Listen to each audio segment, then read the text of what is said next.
made Jordan because he was the 2021 Tata Steel champion. And of course, these two people, these two names, they need no introduction. And they are getting ready. Fabiano, world number 2. Anish Giri has been a mainstay in the world's best players for such a long time. Now, Anish also winning the Tata Steel in 2023. Well, he's eager to make that jump into... Have you ever had a rival, Tanya, where you have played loads and loads of games? Well, I think there are a lot of my, my good friends, but also over-the-board competitors from India, where we ended up playing a lot of tournaments together against each other, but also we've been teammates in the Olympiad. So there are a few like that, and I think you're absolutely right. I don't even know what's the exact number, how many times these two have sat across each other on the chessboard in different time formats at very, very high-stake matches as well. And right now, the opening that we had, the one that Fabi chose against Anish's Sicilian, was in fact revived by Fabi in the 2018 World Championship match against Magnus, the Rossolimo setup. Chess, they sit down, they calculate what they feel is objectively best, they find the move and play it. And very often when you get this kind of a clash, you will see 32 draws happen. That's true. So this position arose from a Sicilian, Rossolimo, so maybe we can just do an action replay and see how we got here exactly. Let's back up. And we saw the Sicilian, and this right here, this move is the Rossolimo, and Anish chooses to fianchetto his bishop on the king's side. A very standard theoretical setup against the bishop coming to b5. Rook is centralized. And now just before Anish can bring his knight out to defend the knight on c6, this is the window of opportunity for white to give up the bishop and once again destroy black's pawn formation. Yes, and it's an interesting approach from black, because normally I've seen like the bishop on b5 get kicked around, get driven back to f1, but here you see a very, very close position where everything is gearing up for the breakthrough in the center from white with d2, d4. And it happens. So it happens immediately. It's on the board, and then we see a trade at least resolving the problems of the doubled pawns. And after pawn takes pawn, black recaptures. And Anish does have the bishop pair in the position, but a slightly awkward pawn formation. Meanwhile, for Fabi, a bit ahead in development, pieces coming out easy. And we see this last move, rook b8, knight retreats to b3, blocking the rook from attacking the b2 pawn, freeing up the white bishop so it can find itself to develop on these dark squares that have been weakened by the pawn moves that Anish has made in the opening. Yeah, and a fascinating battle is going to ensue between the knights against the bishops. Now, the first thing that really springs to mind is, what does white have planned if they challenge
move rook b8. Well, one thing's clear, right? You can't move the queen anywhere. You don't want to allow queen g6 or queen e6 check, losing potentially a pawn.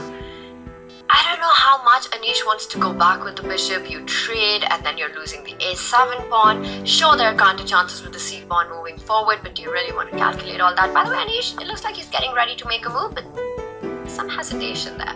He pulls back. If I had to guess, don't ask me the square, Yovi. It could be the one that you suggested. I think he's about to move his rook. Feels like the safest piece to move. I'm also thinking in that direction. I also think maybe he might go king to g7, just to overprotect the bishop.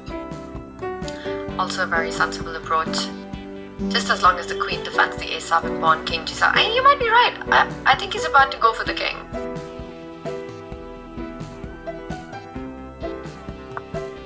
Ooh, he's going for the endgame.